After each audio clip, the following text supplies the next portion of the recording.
The way you win your fantasy football league is being ahead of the trends before all of your league mates. And in this video, we identified 6 players that are being extremely slept on in your fantasy drafts that you need to know for 2026. And these players get progressively deeper and sleepier in ADP. So make sure to stick around for the end and drop a like on this channel because it helps us so much. And we'll start with Michael Wilson. We're going from drowsy, sleeper to absolutely zonked. These are guys you're taking with your last pick. And our first drowsy player, as Avery said, is Michael Wilson. He's definitely on the radar, but way cheaper than he really should be based on how he ended off the season. He started off the year with Kyler Murray at quarterback in the first 5 games, averaging 1.5 catches a game and 15 yards. He ended the season. Jacoby Brissett comes in.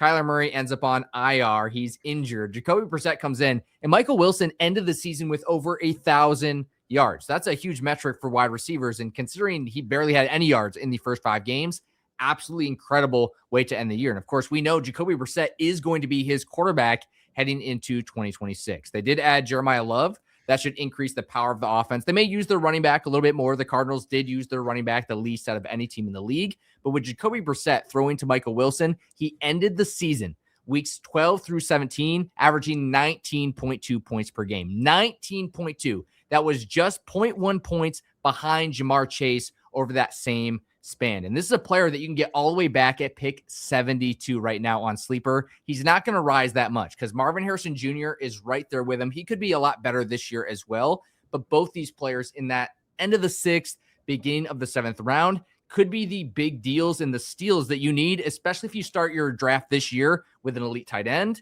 an elite quarterback, an elite running back, because those certainly run out early. And as of right now, Michael Wilson is actually being taken a few wide receiver spots ahead of Marvin Harrison Jr. So it's going to be very interesting to see what that looks like when the season gets closer. And one guy that I guarantee you will start skyrocketing once the NFL season actually gets close is Jadarian Price. But at this point in the year, I guarantee he is a sleeper, one of the biggest sleepers, because he's still only taken in round 7 or 8. Right now in underdog ADP, he's the RB25. That site typically is a bit more sharp at this time of the year since people are doing real money drafts. But in redraft, he's the RB35. Again, in round 7 or 8, that is insane as a RB1. Again, this is the rookie guy the Seahawks just drafted after they lost Kenneth Walker. So it's him. And then I guess George Halani, I guess Emmanuel Wilson, who they just brought in. This is a running back that is a lot more talented than his numbers suggest. If you look at his numbers from Notre Dame, he was playing behind Jeremiah Love for the entire season and pretty much his whole college career. So he didn't get a ton of opportunity to be that number 1 guy. But if you watch any of his tape, he can break arm tackles. He has really, really good contact balance and patience. With these other guys in the depth chart, it's a little tough to say that he can't have that role. Now, we do have Zach Charbonnet, who is still on this offense, but he's coming off a huge injury and isn't projected to be back until December. So if I'm taking Jadarian Price and I'm in a deeper league or I like some running back handcuff situations, I think Emmanuel Wilson will be that guy for now. But I also do like the idea of Zach Charbonnet if you want to take him in waivers when we get closer in like September. But his value is very, very good right now, and he is one of my biggest sleepers. Jadarian Price is going to be finding himself in the end zone a lot in 2026 as a rookie. I think he takes that role from Zach Charbonnet. Another player that I think is going to have some sneaky touchdown capabilities. I'm talking real drowsy guys. Like I took too many melatonin before I picked this guy. We're talking about Gunnar Helm of the Tennessee Titans. They brought in zero competition for him.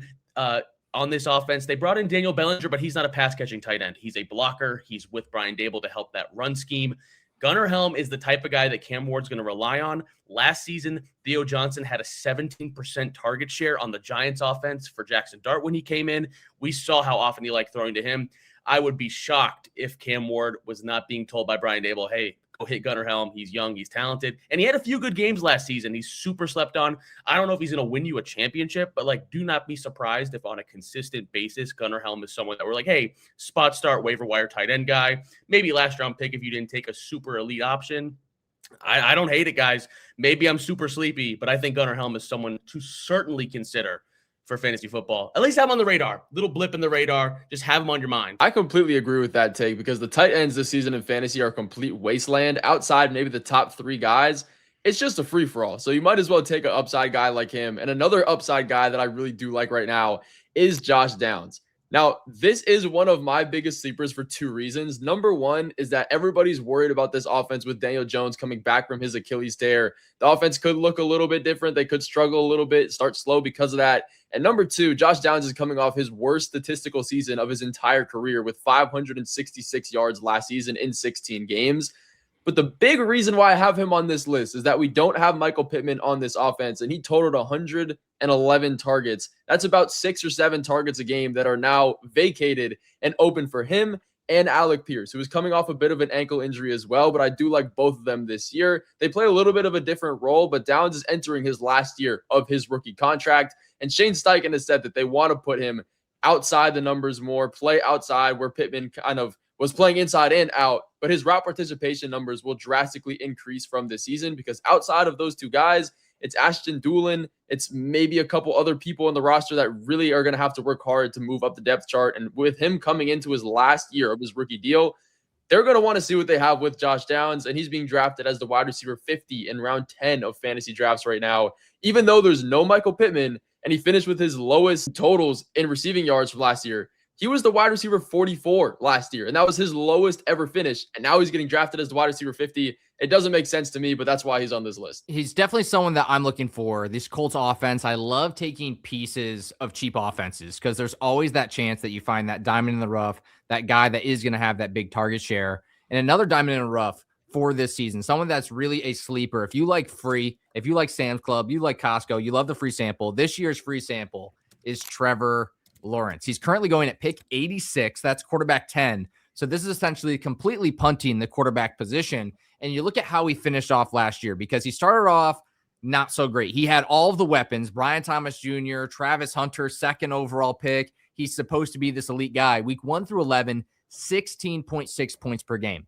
But after the bye week, they had some issues with Travis Hunter. They had some issues with Brian Thomas Jr., injuries, playtime, connecting in this new offense. They brought in Jacoby Myers from the Raiders. And suddenly, week 12 to 17, Trevor Lawrence is quarterback 1 in all of fantasy football, averaging 26.8 points per game. Quarterback 1. And this year, and that's 6 weeks, 12, 13, 14, 15, 16, and 17, dominated. Maybe you didn't make playoffs with Trevor Lawrence, but he certainly won people championships if they trusted him down the stretch. And that was directly correlated to right when they brought in Jacoby Myers. This offense is pretty much completely intact going into 2026. It's their second year in this Liam Cohen offense, in this upgraded offense. They're getting better and better and better. And Trevor Lawrence as quarterback 10 is a sleeper, a steal. He's free, and he can help you win a championship this year. Trevor Lawrence helped me win a fantasy football championship, so to him, I'm forever indebted. But I gotta break it to you guys.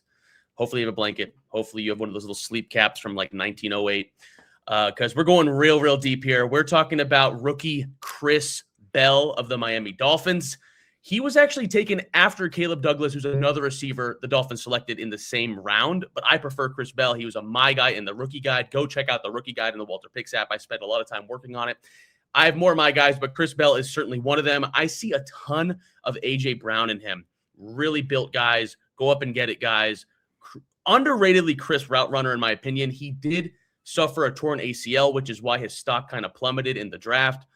But there is no one else on the Dolphins offense outside of Devon Achane who's going to catch passes with any certainty. I mean, we got maybe Greg Dulcich, Malik Washington, maybe Caleb Douglas, but I don't like his profile as much as I like Chris Bell's.